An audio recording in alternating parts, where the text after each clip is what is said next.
आज मैं कुछ बता रहा हूँ, सुनिएगा, इस बात को समझिएगा ना। ये पाप ही है जो मनुष्य को ना परमेश्वर से अलग कर दिया। हालेलुया, हालेलुया, ना क्या कर दिया? अलग कर दिया। मेरी बातें समझ में आ रही है? नहीं आ रही तो बोल दीजिएगा नहीं आ रही है ना, बोलिएगा, लेकिन बोलिएगा ना, चुप मत बैठिएगा ना। हालेलुया, बोलिएगा, है ना। अब बहन सरोज से तो अपेक्षा करेंगे। हालेलुया, है ना। मैं क्यों बोल रहा हूँ, सुनिए सुनिए ना, आपका अंगीकार एक बड़ी छुटकारे को लेकर जाए। सुनिए, पाप जो है ना, बाइबल बताती है सबने पाप किया है। और सबो उद्देशक 7 अध्याय उसका 20 पद लिखता है कि पृथ्वी पर ऐसा एक भी धर्मी नहीं जो यह कह सके कि मैंने कभी पाप नहीं किया है। यानी कि जो धर्मी दिख पड़ता है ना, जैसे मैं बहुत बार आप लोग को लगता है हाँ पास्टर जी आए हैं तो बहुत धर्मी होंगे ना, ऐसा नहीं हो सकता कि मैंने कभी पाप नहीं किया, मैंने भी वैसा जीवन जिया है। हालेलुया। लेकिन बाइबल बताती है ना, सुनिए, जो पाप करता क्या है ना, करता क्या है, सबसे पहले हमें परमेश्वर की महिमा से अलग कर देता है। अच्छा, आप लोग डीजेस दिनाकरण का कभी बुक सब पढ़े सुने हैं? डीजेस दिनाकरण जरूर हमारे बीच में नहीं रहे, वो प्रभु में सो गए हैं, और उनका पुस्तक, उनकी बातें ना मुझको बहुत आशीषित करते थे। और मैं उसको जब सुनता था ना, वो जब चाहते थे स्वर्ग में क्या कर लिए जाते थे, आत्मा में उठा लिए जाते थे। मैं क्यों इस बात को बोल रहा हूँ ना, ये बात ना बड़ा मुझको हैरान करता था। हम लोग का स्वर्ग का दर्शन देखना मेरे लिए बहुत बार, बहुत सारे मसीहों के लिए क्या होता है, स्वर्ग सच में होता है क्या, कैसा होता है, लोगों ने कल्पना की है ना। लेकिन डीजेस दिनाकरण जो प्रभु के दास थे, वे जब चाहते थे स्वर्ग में आत्मा में क्या कर ले जाते थे। कैसे ये होता, कैसे था, ये क्या वास्तविक में सही था, या उसकी कोई ऐसी कल्पना कोई नहीं थी, वो सोचता था। नहीं, मैं बताता हूँ, क्योंकि बाइबल में एक व्यक्ति को लेकर के लिखा गया जिसको पौलुस बोला गया है। वो बोलता है क्या जाने देह सहित, क्या जाने देह रहित, मैं तीसरे स्वर तक क्या कर लिया गया, उठा लिया गया। यानी कि वो जीवित दशा में उसको नहीं मालूम था कि देह सहित में उठाया गया था या देह रहित, लेकिन उसको ये मालूम था कि मैं तीसरे स्वर्ग में क्या कर लिया गया था। यानी कि वो जीवित दशा में स्वर्ग के क्षेत्र में क्या किया था, प्रवेश किया था। मैं क्यों बता रहा हूं ना, याद रखिएगा, वो हर एक मिरेकल जो बाइबल में ना, वो अपने जीवन में आप देख सकते हैं। लेकिन पाप को ले करके आप परमेश्वर के साथ संगति नहीं कर सकते, आप अपने जीवन में चंगाई छुटकारे को नहीं देख सकते। कारण क्या है ना, पाप क्या करता है, क्योंकि रोमियो 6:23 लिखता है कि पाप की जो मजदूरी है ना, वह मृत्यु है। और वो साधारण मृत्यु की बातें नहीं कर रहा है ना, क्योंकि इसी इब्रानियों की पत्री 9 अध्याय उसका 27 पद में लिखता है, सबको एक बार मरना और न्याय सिंहासन के सम्मुख खड़ा होना नियुक्त किया गया है। यानी कि ये शारीरिक मृत्यु की बातें नहीं कर रहा है, पाप शारीरिक मृत्यु की बातें नहीं कर रहा है, पाप बातें कर रहा है कि इसी इब्रानी 10 अध्याय उसका 27 पद में लिखता है, जहां पर आग की एक बड़ी झील है, दंड का एक बाट जोहना लिखा गया है। यानी कि पाप हमें अनंत मृत्यु की ओर ले जाता है। एक बात को आप जानते हैं, यीशु मसीह का आना क्यों हुआ है ना, यूहन्ना 3:16 लिखता है कि परमेश्वर ने जगत से ऐसा प्रेम रखा कि उसने अपना इकलौता पुत्र दे दिया, ये लिखा हुआ है, ताकि जो कोई उसके पुत्र पर अर्थात यीशु मसीह पर विश्वास करे, वह व्यक्ति नाश ना हो परंतु जीवन। इस जीवन की बातें नहीं कर रहा है, वो क्या किस जीवन की बातें कर रहा है, अनंत जीवन की बातें कर रहा है। मतलब बाइबल एक ऐसी दुनिया की बातें करता है जिसने हमने अभी तक नहीं देखा, जिसके विषय में बाइबल ही बताता है। मैं एक बात बताऊं, मैं एक बात बड़ा हैरान होंगे ना, जो दिख पड़ता है, जो दिखता है हमें, जो बातें दिखती है ना, ये बहुत बार एक धोखे के समान है, एक धोखे के समान है। लेकिन जो बाइबल अनदेखी दुनिया की बातें करता है ना, उसकी वास्तविकता है। हालेलुया। और बाइबल ही एक ऐसा पुस्तक है जो बार बार वचन को ना सही बताता है। हालेलुया, बार बार सही बताता है। क्यों? क्योंकि बाइबल ये बताता है, अगर मरकुस रचित सुसमाचार 16 अध्याय उसका 20 पद को पढ़िएगा तो वहां ये लिखा हुआ है कि वचन के कारण ना, वचन को ना परमेश्वर अपने आप को दिखाता था, बताता था। इन चिन्ह चमत्कारों कारण, उन चिन्हों के कारण वचन दृढ़ होता गया। वचन अपने आप को बार बार सही साबित करता है, ताकि हम इस वचन पर विश्वास कर सके कि यह है। हालेलुया। सुनिए, पाप की मजदूरी मृत्यु है। परमेश्वर केवल इस जीवन की आशीष की बातें नहीं करता, वो आने वाले जीवन को भी हमें देना चाहता है। और गहरी बातों में जाना चाहते हैं, कुछ भेद की बातों को मैं खोलूं या फिर ऊपर ऊपर मैं प्रार्थना करके जाऊँ ना, कुछ बातें सुनिए ना। बहुत बार लोगों को लगता होगा ना कि ना, जो कि सबूत पुस्तक में लिखा हुआ है कि ना, ये शरीर है ना मिट्टी का है, और परमेश्वर ने ना इस भूमि की मिट्टी में से आदम और हवा को क्या किया था? आदम को बनाया था, हवा को आदम में से बनाया था। हालेलुया। अब सुनिए सुनिए सुनिएगा ना, ये मिट्टी का शरीर है, मिट्टी में मिलेगा, और आत्मा कहाँ है? प्रभु के पास जाएगी। ये लिखा हुआ है। याद रखिए, हर एक मनुष्य की आत्मा अमर है, अमर है, वो कभी मरेगा नहीं। सुनिएगा, आप जानिएगा ना, ये शरीर है मिट्टी का है, ये मिट्टी में मिलेगा ना। और बाइबल स्पष्ट बता, सबको एक बार मरना। कोई यहाँ पर ऐसा नहीं, मैं भी अपने आप को नहीं बोल सकता कि मैं कभी नहीं मरूंगा, नहीं, सबको एक बार क्या होना है। लेकिन याद रखिएगा, जो यीशु मसीह को ग्रहण करके मरेंगे, क्योंकि यीशु मसीह में विश्वास करने के द्वारा अनंत जीवन है। हालेलुया। सुनिए, जो यीशु को ग्रहण करके मरेंगे उसके भी से वो अनंत जीवन पाएगा। लेकिन जो ग्रहण नहीं करेगा, ये यही चीज ध्यान रखो, जो पाप में होकर के मरेगा, ये इस बात को मैं बताना चाहता हूँ। इसको लेकर के ना पढ़िए, कोई मेरे साथ पढ़िए तो इब्रानी 10 का 27 देखिए क्या लिखता है। पढ़िए पढ़िए, इसको पढ़िए ताकि आप इसको समझ सके। जो पाप में मरेगा उसको लेकर क्या लिखा गया है। हाँ, दंड का एक भयानक बाट जो होना, सुनिए, वहां पर लिखा, दंड का एक भयानक बाट जो होना, और आग का ज्वलन बाकी है, आग का ज्वलन बाकी है, जो विरोधियों को भस्म कर देता, जो विरोधियों को क्या कर देता है, भस्म कर देता। ये भयानक है, ये भयानक है। याद रखिएगा, जब हम मरेंगे ना, तो पाप में मरे हैं ना, वो भी जिएंगे। जो यीशु को ग्रहण करके मरे हैं वो भी जिएंगे, दोनों की आत्मा जिएगी। लेकिन याद रखिए, जो यीशु को ग्रहण करके मरे हैं ना, याद रखिए वो अनंत जीवन के लिए जिएंगे। हालेलुया। लेकिन जो पाप में होकर के मरे हैं और जब उसकी आत्मा जिलाई जाएगी, याद रखिएगा, लिखता है कि दंड का एक भयानक बाट जो होना क्या है, बाकी है। याद रखिए, वहां पर उसकी आत्मा नहीं मरेगी। यहाँ पर हम लोग बहुत देखते हैं, मैंने कुछ लोगों को देखा है और कुछ हमारे भी ऐसे जिससे मैं बातचीत किया हूँ, और वे लोग उसके विषय में मैंने जाना, हैरान हुआ। एक बहन को था जो हम लोग के साथ प्रार्थना में थी कुछ समय तक, और वे जाकर के ना बाद में सुसाइड कर ली। और कुछ लोगों ने बताया वो इसलिए मर गई कि उसके लिए कोई उपाय नहीं था। लोगों ने इस तरह से बताया कि उसको लगा कि मेरे लिए सब आशा क्या हो चुकी है। नहीं नहीं नहीं नहीं, हम लोग बहुत बार ऐसा सोच करके मर जाते। नहीं, बहुत भयानक बात है ये चीज। यीशु मसीह में हमारी आशा कभी खत्म नहीं होती है।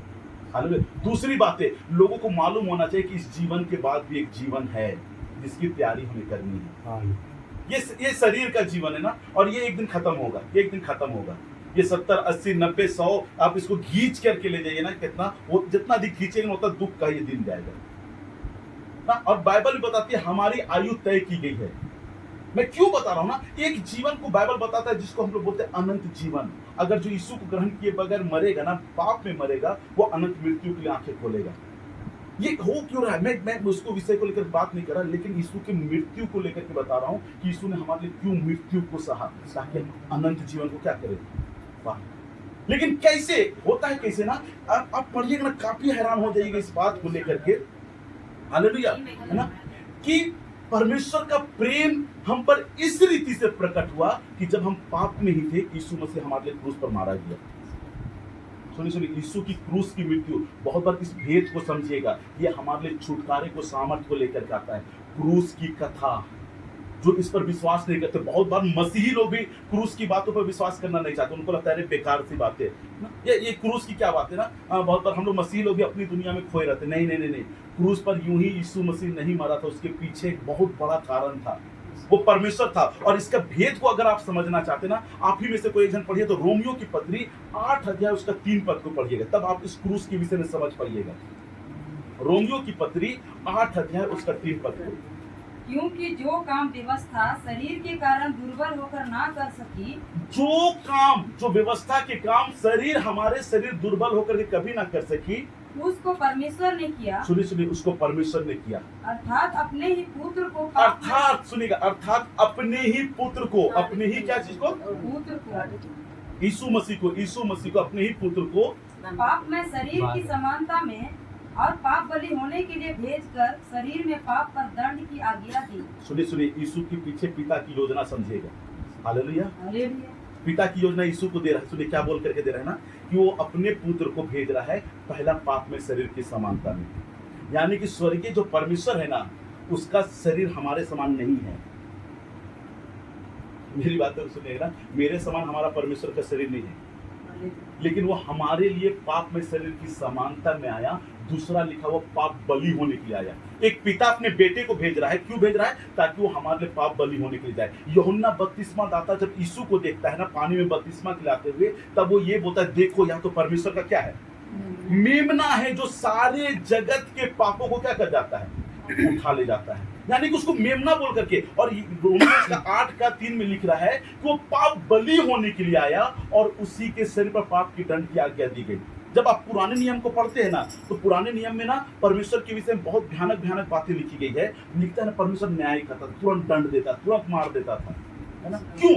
नए नियम में क्यों नहीं कर रहा? याद है, मैं एक बात बताऊं, पुराने नियम में परमेश्वर न्यायी परमेश्वर के तौर पे अपने आप को प्रकट किया, तुरंत न्याय कर रहा था। लेकिन नए नियम में वो क्या कर रहा है ना, अपना सारा हमारे पापों का दंड ना उसने अपने पुत्र के ऊपर उतार दिया। Hallelujah, hallelujah, hallelujah. सुनिए, यीशु मसीह क्रूस पर हमारे लिए मारा जा रहा था, और परमेश्वर को मालूम था हम शरीर में निर्बल हैं कि हम उस व्यवस्था के काम को पूरा कर सके। हम निर्बल थे। क्यों? पाप क्षमा के लिए क्या चीज की मांग की जाती है मालूम है? बाइबल बताते बिना लहू बहाए बिना लहू बहाए पापों की क्षमा नहीं है। और इब्रानियों की पत्री में लिखा गया है कि भेड़ बकरियों का लहू तुम्हें सारे पापों से शुद्ध पवित्र नहीं कर सकता है। इसीलिए परमेश्वर को अपने पुत्र को भेजना पड़ा, और कुंवारी मरियम से जन्म लेने के पीछे का उद्देश्य भी यही है, क्योंकि जो शरीर में होकर के जन्म ले रहा है, सुनिएगा ना, जो आदम के वंशज कहलाए जा रहे हैं, हम और आप आदम के वंशज क्यों है मालूम है? क्योंकि हम स्त्री के वंश नहीं हैं, हम लोग पुरुष के वंश है ना। लेकिन मरियम जो थी, जिसने यीशु को जन्म दिया, वो कुंवारी मरियम थी, और उसके विषय में बोला गया था आदम के समय में कि जो वंश होगा ना वो स्त्री का वंश होगा। समझेगा, ये भेद को समझेगा, यीशु मसीह को क्यों कुंवारी मरियम से जन्म लेना था। हालेलुया। आज भेद को मैं रखना चाहता हूँ, आपका विश्वास आपके लिए बड़ी छुटकारे को लेकर आएगा, लेकिन पाप में हो करके कभी भी परमेश्वर के साथ संगति करना मत चाहिए। कभी नहीं, कभी नहीं, कभी नहीं, कभी नहीं, कभी नहीं। ये क्यों? क्योंकि ये मिरेकल को रोक देता है, परमेश्वर के आश्चर्य कर्म को रोक देता है। आइए अपने आप को खोलना सीखिए। परमेश्वर आज भी आपसे प्रेम करता है। वो उड़ाव पुत्र का जब दृष्टांत को जब हम लोग पढ़ते हैं ना, तो सबसे अच्छी बातें क्या लगती है कि ना, जब छोटा बेटा अपनी सारी संपत्ति को बेच देता है, सब कुछ खत्म करके लौटता है, तो उसका पिता दौड़ करके जाकर उसका क्या करता है, गले लगाता है ना। वो उसके वस्त्र को नहीं देखता, उसके चाल चलन को नहीं देखता, उसके स्वभाव को नहीं देखता, बस उसके इंतजार था कि मेरा बेटा आएगा, और उसको गले लगाता। और क्या बोलता है मालूम है? अपना जिसको मैंने, जो मर गया था, मैंने उसको क्या पाया है, जीवित पाया है। अपने बड़े बेटे से कहता है ना, उसके लिए बोलता है कि ना, नए वस्त्र पहनाओ, उसको अंगूठी पहनाओ, उसको जूते पहनाओ। इसके पीछे एक भेद छिपा हुआ है। हालेलुया। वो बड़े जेवनार का घोषणा करता है। याद रखिए, जब हम पाप में हो करके ना परमेश्वर की ओर आते हैं और विश्वास करते हैं यीशु मसीह पर, वो पिता फिर से हमें गले लगाता है। वो परमेश्वर के लिए कोई काम असंभव नहीं है, और उस पर विश्वास करने वालों के लिए भी कोई काम असंभव नहीं। आज मिरेकल होंगे। Hallelujah, hallelujah. थोड़ा सा आनंद के साथ मुस्कुराइए ना, मुझको लग रहा है आप लोगों को बोझ तो नहीं ना लग रहा है। हालेलुया।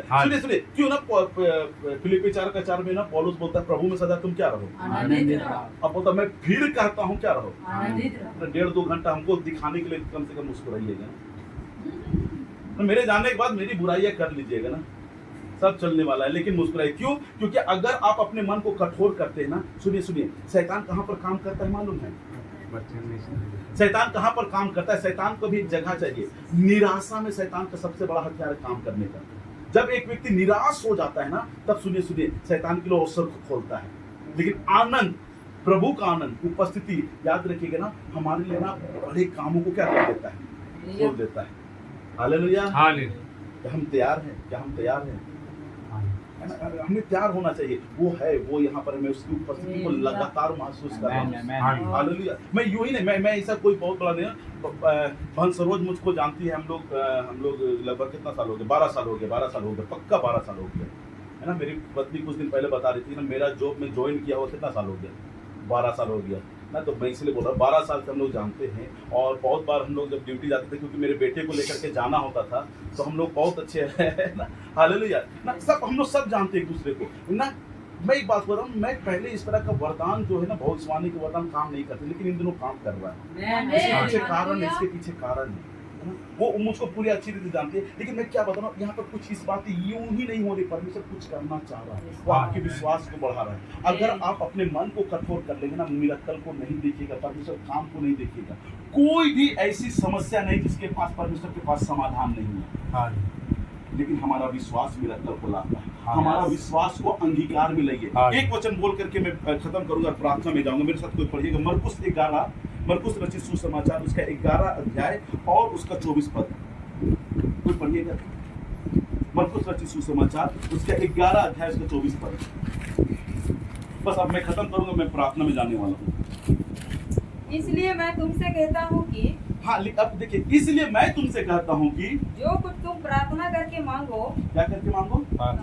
प्रार्थना करके मांगो तो प्रतीति कर लो कि तुम्हें मिल गया। क्या कर लो?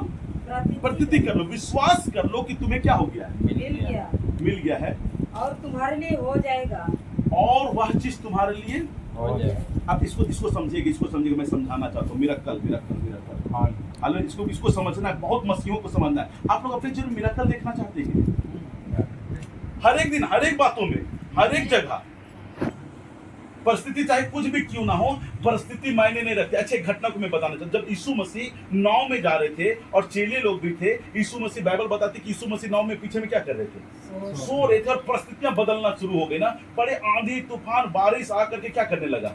नाव को डुबाना शुरू कर दिया। नाव को डुबाना क्या कर दिया? शुरू कर दिया। और उस समय यीशु पीछे नाव में सो रहे थे और चेले लोग नाव को खेल रहे थे। उनको लगा कि अब हम लोग क्या हो जाएंगे? डूब जाएंगे। और तुरंत जाकर के प्रभु को, यीशु को जगाने लगे और बोलने लगे, प्रभु देख, हम तो नष्ट हुए जा, हम तो नाश हुए जा रहे हैं। तब यीशु मसीह ने चेलों को डांटा पहले, और फिर उसके बाद उठ करके नाव के सामने खड़े हुए और उस आंधी को, उस तूफान को डांटा और शांत होने के लिए बोला। सब कुछ क्या हो गया? सुनिए ना, आप वे लोग हैं ना जो परिस्थितियों को बदलेंगे। हम परिस्थिति के अनुसार, यीशु मसीह चाहते तो उस नाव में बैठे रहते ना, और वो भी चेलों के समान क्या बोलते, लाओ हमको भी लाओ, कुछ बाल्टी लाओ, कुछ करो, कोई पानी डुबाने ना पाए। नहीं, उसने उस तूफान का, उस बारिश का सामना किया। याद रखिए मिरेकल होते कैसे ना, मरकुस 11 का 24 लिखता है, जब तू प्रार्थना करे तो विश्वास कर ले तेरे लिए हो गया है। क्या विश्वास कर ले? मेरे लिए हो गया। पहले विश्वास कर लेना है कि मेरे लिए क्या हो गया है, तब यह हो जाएगा। मिरेकल का भेद समझ रहे ना? अब हम होता है क्या ना, हम लोग क्या कैसे करते ना, क्योंकि हम लोग सीखे नहीं हुए हैं, तो बोलते क्या ना कि जैसे मान लीजिए मैं बीमार हूं और बीमारी के लिए जब मेरे लिए प्रार्थना करने आता है, तो हम लोग बोलते ना, पिछले दिनों किसी डिब्डी से एक प्रार्थना निवेदन मेरे पास पहुंचा था और फोन में मैं प्रार्थना करता, एक ऐसी बहन जो विश्वासी है, एक ऐसी बहन जो हमारे समान उद्धार पाई हुई है, और लेकिन वो भेद को नहीं समझ रही थी ना, उसके पेट में बड़ा प्रॉब्लम था और परमेश्वर कुछ बातों को बता रहा था, सिखा रहा था। जैसे भी उसके लिए प्रार्थना किया और उसको बोला, बहन आप विश्वास कीजिए, परमेश्वर ने आपको क्या कर दिया, चंगा कर दिया। वो विश्वासी बहन मुझको क्या बोलती है, देखिए बाइबल बताता है झूठ नहीं बोलना चाहिए। बोले हाँ नहीं बोलना चाहिए। अब बोलते मेरे पेट में दर्द है, तो मैं ये नहीं बोल रहा था कि नहीं है। हमें देखिएगा अब्राहम के जीवन में, अब आप इस बात को समझिए, अब्राहम को लेकर के ना, अब्राहम जब 75 साल की आयु का था, तब परमेश्वर ने कहा था कि मैं तेरे द्वारा एक परिवंश को बनाने वाला हूँ। हालेलुया। जिसकी गिनती आकाश के तारों के समान और समुद्र के बालू के किनकों के समान होगी। वो 75 साल की आयु पे था। जब वो 99 साल की आयु में आया, तब परमेश्वर ने कहा कि मेरी उपस्थिति में चल, तू क्या होता जा, सिद्ध होता जा। अब 15 अध्याय में, उत्पत्ति 15 अध्याय में पढ़िएगा, तो अब परमेश्वर ने अब्राहम से पूछा कि तेरा वंश कौन होगा, तेरा वंश कौन अधिकारी होगा। तो अब्राहम क्या बोलता है मालूम है? अब्राहम बोलता है ना कि मेरा दास इलियाजर क्या होगा, वारिस होगा। परमेश्वर तो नहीं। उसके बाद परमेश्वर उसको ना रात के समय घर से बाहर निकालता है और आकाश को दिखाता है, तुझे क्या दिख पड़ता है? तो बोलता है बहुत सारे तारे। क्या तू उसे गिन सकता है? बोलता है नहीं गिन सकता हूं, तेरा वंश ऐसा ही होगा। एक बात तो बताइए, तारों को दिखाना जरूरी था। अब नाम को मैं लेकर के आता हूं, अब्राहम को लेकर के। अब्राहम का नाम अब्राहम नहीं था, अब्राम था। सुनिएगा ना, अब्राहम का मतलब होता है बहुत सारी जातियों का पिता ना। और सारा का नाम सारा नहीं था, उसकी पत्नी का नाम, उसका नाम था सारे। सारे का मतलब होता है ना कुमारी, माफ कीजिए, प्रिंसेस, राजकुमारी ना, प्रिंसेस राजकुमारी, कुमारी बोलो ना। सुनिएगा ना, और परमेश्वर ने उसका नाम क्या रखा, सारा। सारा का मतलब होता है बहुत सारी जातियों की माता। अब सुनिएगा ना, वे दोनों एक दूसरे को कैसे पुकारते होंगे? उनका कोई भी संतान नहीं था। अब्राहम का मतलब क्या हो रहा है? बहुत सारी जातियों का पिता। और सारा का मतलब बहुत सारी जातियों की माँ। अब नाम लेना मतलब अपने वो लोग विश्वास की घोषणा करें। लोग हंस रहे होंगे कि नहीं, एक भी संतान नहीं है, और क्या बोल रहे? बहुत सारी जातियों का पिता है, बहुत सारी जातियों की माता है। कितनी लेकिन परमेश्वर ने बदला क्यों मालूम है? सुनिए ना, अगर आप परमेश्वर की उपस्थिति में नहीं है ना, आप अपने जीवन में मिराकल को नहीं देखिएगा। 99 साल की आयु में परमेश्वर ने इब्राहिम से कहा था, मेरी उपस्थिति में चलो, तू क्या होता जा। अपने विश्वास की घोषणा करना सीखे, बोलना सीखे। अगर आप नहीं बोलिएगा अपनी चंगाई को, अपनी आशीषों को ना, आप नहीं देखिएगा। मिराकल ऐसे नहीं होते हैं। Hallelujah, hallelujah. वो हर एक चीज चमत्कारों को देखिएगा जब आप उसका अंगीकार करते हैं, यीशु मसीह में होकर के, उसकी उपस्थिति में होकर के। आज की दिन मेरा कहते देर से मैं वचन को जो बांटना चाह रहा था, यही बताना चाह रहा हूँ, क्या चीज आशीषों को पाने से हमें रोक देता है और कैसे हम उससे बाहर निकले। केवल माध्यम यीशु है, क्योंकि यीशु ने अपने विषय में कहा, मार्ग, सत्य और जीवन। यीशु मसीह ने कहा, मैं हूं। हालेलुया। यीशु के बगैर आप कभी भी स्वर्ग के क्षेत्र में प्रवेश नहीं कर सकते, क्योंकि यीशु ने अपने विषय में कहा कि द्वार भी क्या हूं, मैं हूं। Hallelujah, hallelujah. सुनिए, आशीषों का द्वार भी यीशु मसीह है। आज यीशु पर विश्वास करें, उसकी क्रूस की मृत्यु पर विश्वास करें कि आपके लिए 2025 साल पहले ही सब कुछ पूरा हो चुका है। और अभी के विषय में सबसे अच्छी बात क्या है मालूम है? आशीषों के लिए हमें कोई कीमत नहीं चुकाना है। मेरे लिए यीशु ने सब कुछ कीमत को क्या कर दिया? उसने कोड़े इसलिए खाए ताकि हम क्या हो जाए? चंगे हो जाए। उसने अपना लहू इसलिए बहाया ताकि हम खरीदे जाए, मोल लिए जाए। Hallelujah, hallelujah. और उसने सब कुछ क्रूस पर मेरे और आपके लिए पूरा कर दिया है। हालेलुया। बस हमारा विश्वास हमारे लिए बड़े बड़े मिराकल को लेकर के आएगा। बड़े बड़े मिराकल आप सोच नहीं सकते मैं जो बोलना चाह रहा हूँ, क्योंकि हम लोग बहुत बार अपने विश्वास को लेकर के वहां नहीं देख पाते जहां परमेश्वर हमें देख रहा है, हमें पहुंचाना चाहता है। हम लोग करते हैं ना, अच्छा एक बात बोलते, माँ लोग हो गए ना, हमारी भी माँ है, और हम लोग ना माँ से पूछेंगे ना, आपने ये घर ऐसा क्यों बनाया था, क्या बोलिएगा? क्या जवाब होगा बताइए? तो बच्चे लोग क्या बोलेंगे? बताइए ना, बताइए सरोज बताइए, क्यों बनाई माँ ऐसा घर? होते हैं ना, हम लोग जाते हैं ना उधर भूटान, उधर बॉर्डर, दार्जिलिंग, उधर का घर बहुत पसंद आता है मुझको ना। घर वैसा नहीं होता ना, लकड़ी का घर रहता है और बहुत अच्छा छत रहता है, बहुत बहुत सुंदर दिखता है ना। इधर क्यों नहीं बनाया गया? मालूम है बहुत बार क्या जवाब होता है, मैं बहुत जगह पूछता हूँ, लोग कैसे बोलते हैं ना, ऐसा ही था इसलिए ऐसा ही बनाए, इधर ऐसा ही बनता है इसलिए क्या बनाए, ऐसे ही बनाए। अब मैं बोलूंगा इधर के लोगों को जो साड़ी पहनते, साड़ी का कल्चर है, अब जींस क्यों नहीं पहनते तो लोग बुरा मान जाएंगे ना। अब टाउन वाले को देखिए, क्यों? क्योंकि वहां के कल्चर है ना। अब साउथ अफ्रीका की तरफ, अमेरिका की तरफ का पहनावा को देखिए, उधर साड़ी पहन के घूमिए तो आप उधर खुद ब खुद जींस पहनना सीख जाइएगा। क्यों हो रहा है ना, वहां का कल्चर है। सुनिए, बहुत बार हम अपने विश्वास को ना, हम अपने अगल बगल के माहौल के अनुसार बोलते हैं। आप क्या बनिएगा तो आपका विश्वास कहां तक जाता है? वहां तक जाता है जहां तक हम सोचते हैं। नहीं, मैं वो नहीं बोलना चाह रहा हूं। आप अपने विश्वास को वहां तक देखिए जहां तक स्वर्ग देखता है। परमेश्वर के लिए सब कुछ क्या है? मेरी बातें समझ में आ रही है? अपने विश्वास को सीमित मत कीजिए, कभी सीमित मत कीजिए ना। अपने विश्वास को वहां ले जाइए जो परमेश्वर करना चाहता है। मैं एक बहन की गवाही बता कर खत्म करूंगा, और उसकी गवाही ऐसा है कि वो परमेश्वर के राज के लिए बोना सीखी थी, है ना। और वो लॉ की पढ़ाई की हुई है, और उसने मास्टरेट है ना, LLM जब वो की है, वो यूके में जाकर के करके लौटी, और यहाँ पर आकर के जो जॉब करे तो उस तरह से उसको पेमेंट नहीं मिल रहा था। वो चाहती थी कि मैं और आगे बढ़ूं। और पिछले बार जब वो यूके में जाकर के पढ़ाई की थी, तो वहां पर ना उसको लेकर के ना, उसके पिता ने कर्ज लेकर के उसको क्या किया था, भेजा था।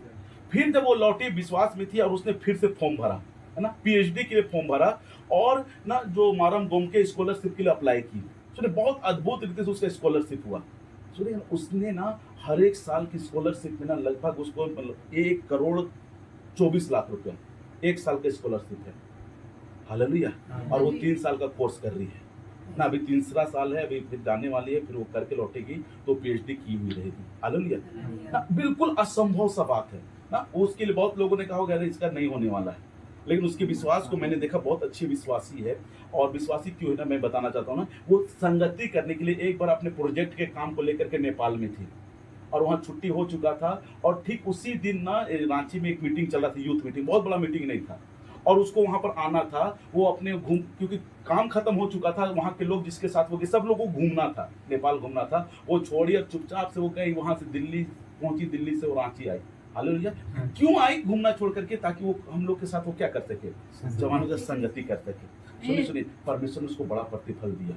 एक ऐसे स्कॉलरशिप, सोचिए ना, 1 साल में 1 करोड़ से ऊपर उसकी पढ़ाई में क्या हो रहा है, खर्च हो रहा है ना। उसके पिता अयोग्य थे। क्यों अयोग्य थे? क्योंकि उसकी पहले वाले पढ़ाई में ही पहले लोन लिया हुआ था।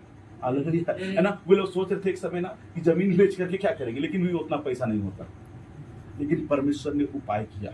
हालेलुया। स्कॉलरशिप मात्र अगर बोलेंगे ना, मारम गोमके का जो स्कॉलरशिप था 1 साल के लिए आता है, लेकिन परमेश्वर ने अद्भुत उपाय किया, वो 3 साल के लिए गई।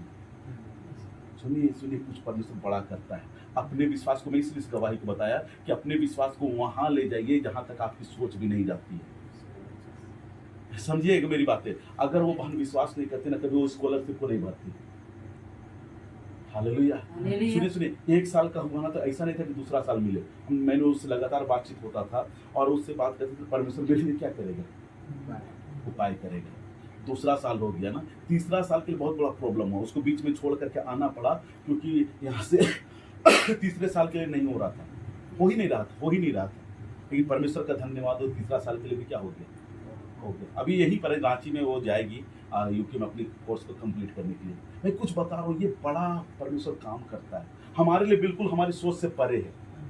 लेकिन अपने विश्वास को वहां ले जाइए जहां परमेश्वर जाता है। अपने बच्चों के लिए, अपने भविष्य के लिए, अपने आने वाले जीवन के लिए वैसा सोचिए जैसा खुदा आपको लेकर के सोचता है। क्यों? क्योंकि जब आप यीशु मसीह पर विश्वास करते हैं ना, आप साधारण नहीं होते। बाइबल बताते यूहन्ना 1:12 के अनुसार आप परमेश्वर की संतान हो जाते हैं। जो जिसने सब कुछ करा, चाहे जो राजाओं का राजा है, उसकी संतान हो जाते हैं। कहने का मतलब है कि आप उस राजाओं के राजा के संतान हो जाते हैं जिसने सब कुछ को रचा है। हालेलुया। मेरी बातें समझ में आ रही, मैं क्या बताना चाह रहा हूँ। अपने विश्वास को आज काम करने दीजिए, यीशु में विश्वास लाइए। हर एक दिन, हर एक जगह, हर एक परिस्थिति में आप अपने लिए मिरेकल को देखिएगा। हालेलुया, है ना। बहुत बार मैं जानता हूँ इस बातों को लेकर के। बहुत बार जब हम अपने पॉकेट को, अपने बैंक अकाउंट को देखते, कुछ बातों को देखते ना, और लगता है कैसे होगा। मैं एक बात बताऊं, मेरे खुदा के लिए, मेरे परमेश्वर के लिए सब कुछ संभव है। कैसे होगा मुझको नहीं मालूम ना, लेकिन मुझको इतना मालूम है कि मेरे लिए परमेश्वर करेगा, स्वर्ग मेरे लिए करेगा। लेकिन मेरा विश्वास, मेरे विश्वास का अंगीकार, यही मेरे लिए मिरेकल को लेकर के आएगा। हालेलुया। मेरी बातें समझ में आ रही, मैं क्या बताना चाह रहा हूँ। बिल्कुल बिल्कुल अपने आप को कठोर मत कीजिए। आज की रात ना, जब मैं खत्म करने जा रहा हूँ, जब प्रार्थना में जाऊँ ना, बोलिएगा, बोल करके प्रार्थना कीजिएगा। इतना जोर से जरूर बोलिए कि आपके शब्द आपके कान तक क्या कर सके, सुनाई दे सके। अगर आपको पाप याद आते ना, तुरंत पश्चाताप कीजिए। बस एक बात को बोलिएगा, क्योंकि पहला यूहन्ना 1:9 लिखता है कि यदि तू अपने पापों को मान लेगा मेरे सम्मुख, तो मैं तेरे पापों को क्षमा करने में और तेरे हर एक अधर्म को धो करके शुद्ध पवित्र करने में क्या हूँ, विश्वास योग्य धर्मी। तुरंत मानिएगा। पाप में हो करके मिरेकल की आशा मत कीजिए, ये होगा ही नहीं। हम अपने आप को धोखा देंगे। क्या करेंगे? धोखा देंगे। नहीं, आपको क्षमा चाहिए और यीशु के पास आकर तुरंत बोलेंगे, यीशु मसीह मैं अपने पापों क्या कर लेता हूँ, मानता और उसे छोड़ता हूँ, और देखिएगा कैसे मिरेकल को देखिएगा। हालेलुया। बस मन को कठोर मत कीजिए। बिल्कुल मैं चाहता हूँ कि मन को कठोर मत कीजिए। आज की ये मीटिंग आपके लिए बड़ी गवाहियों को लाने वाला है। लेकिन अगर हम मन को कठोर कर देंगे ना, तो वो चीज को नहीं देख पाइएगा जिस चीज के लिए यीशु ने क्रूस पर दाम को चुकाया है। हालेलुया। आइए अपने स्थान पर हम लोग खड़े हो जाएंगे। वो थैंक यू जीसस। हालेलुया।